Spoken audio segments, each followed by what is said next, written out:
భార్యాభర్తల బంధం అంటే సంతోషం కోసం, ఆనందం కోసం మాటిమాటికి భర్తను భార్య, భార్యను భర్త మార్చుకునేటువంటి వ్యవహారం కాదది.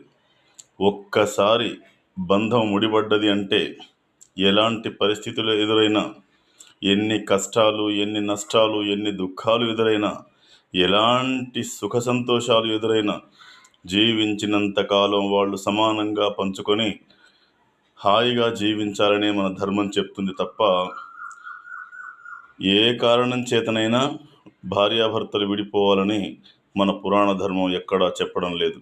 ఒక్కసారి ముడిపడ్డటువంటి భార్యాభర్తల బంధం బ్రతికినంత కాలం అన్నిటినీ సమభాగంగా పంచుకుంటూ బ్రతకాలే తప్ప ఎట్టి పరిస్థితుల్లో కూడా విడిపోకూడదు.